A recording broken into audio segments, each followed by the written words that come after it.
Bonjour à tous. Dans cette capsule, nous allons travailler la fonction valeur absolue de base, transformée et la simplification de la règle. La fonction valeur absolue de base.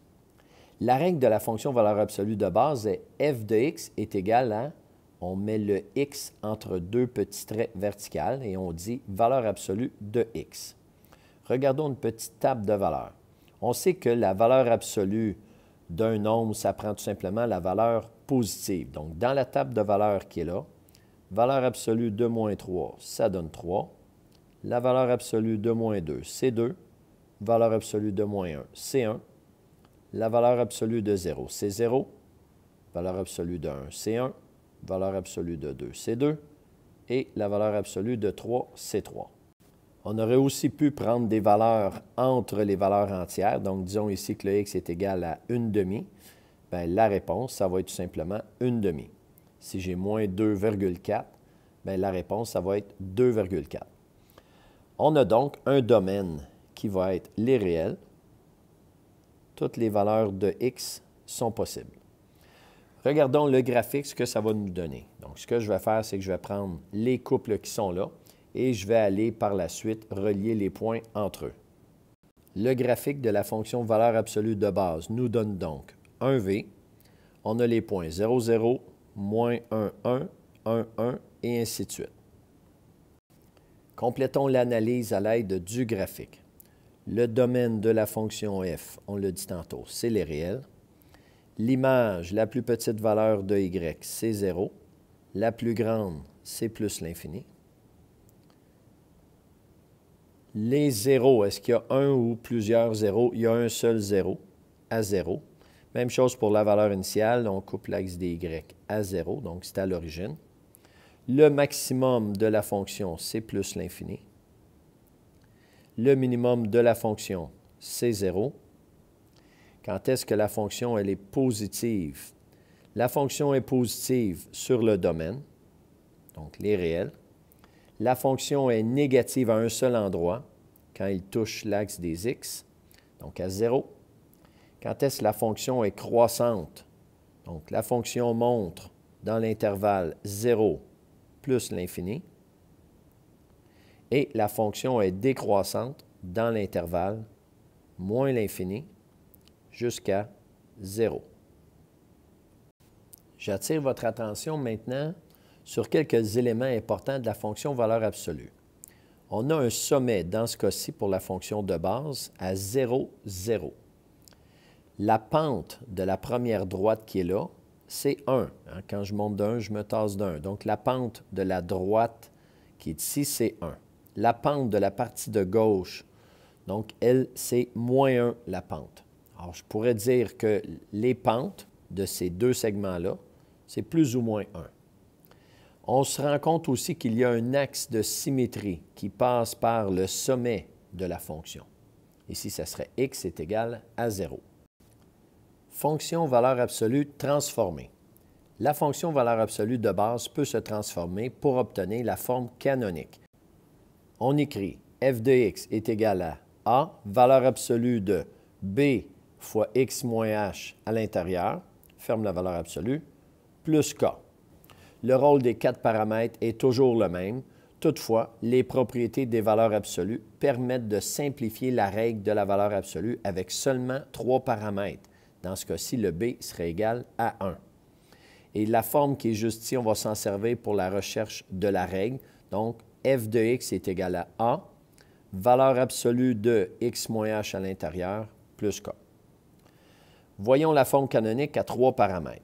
Pour retrouver la forme canonique avec seulement 3 paramètres, AHK, premièrement, on va mettre le paramètre B en évidence, s'il ne l'est pas déjà. Deuxièmement, utiliser la propriété suivante. Donc, la valeur absolue de x fois y est égale à la valeur absolue de x fois la valeur absolue de y pour sortir le coefficient B de la valeur absolue. Voyons un exemple. f de x est égal à 3. Valeur absolue de moins 2x plus 4 plus 1. On met le moins 2 en évidence dans un premier temps. On obtient 3, valeur absolue de moins 2, parenthèse x moins 2 à l'intérieur. ferme la valeur absolue, plus 1.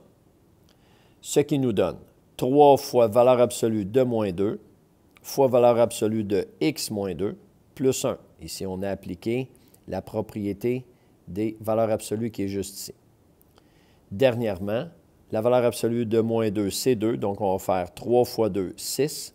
On laisse la valeur absolue de x moins 2 et on ajoute le plus 1. Ma fonction canonique à l'aide de 3 paramètres est donc f de x est égal à 6, valeur absolue de x moins 2 plus 1. Numéro 38. Retrouve la forme canonique à 3 paramètres des fonctions suivantes. En A, on a f de x est égal à moins 4, valeur absolue de moins 3x moins 6, moins 5. Dans un premier temps, on va mettre le moins 3 en évidence.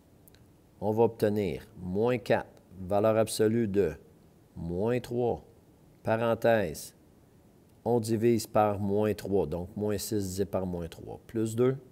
On va avoir x plus 2 dans la parenthèse. Ferme la valeur absolue, moins 5. Maintenant, on va, étant donné qu'on a la valeur absolue d'un produit, on va faire le produit des valeurs absolues. Donc, ça fait moins 4 fois la valeur absolue de moins 3 fois la valeur absolue de x plus 2.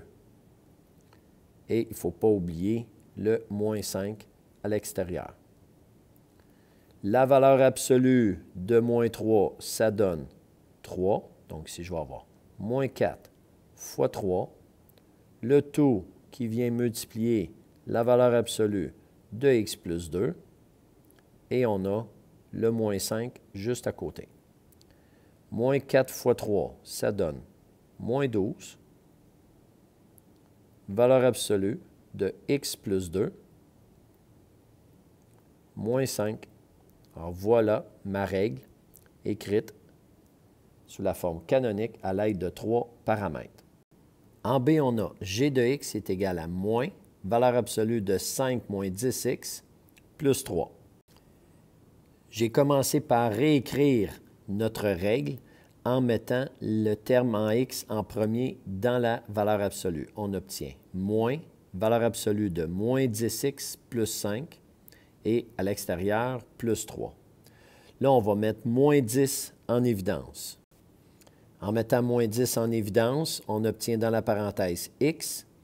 5 divisé par moins 10, ça fait moins 5 dixièmes, qui est moins 1 demi. Je vous invite à vérifier toujours tout de suite, après que vous ayez mis le moins 10 en évidence, quand je remultiplie par les deux termes à l'intérieur de la parenthèse, est-ce que ça me donne l'expression de départ? Moins 10 fois x, moins 10x, moins 10 fois moins 1 demi, plus 5. Ça fonctionne. On vient donc écrire moins valeur absolue de moins 10, ferme la valeur absolue de x moins 1 demi, ferme la valeur absolue, plus 3.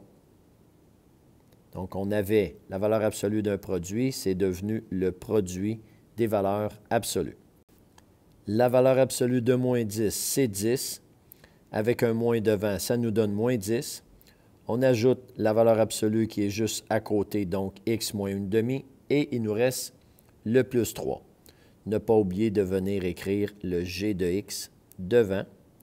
Et vous avez maintenant la règle sous la forme canonique à l'aide de 3 paramètres. G de x est égal à moins 10, valeur absolue de x moins 1 demi, plus 3. Voilà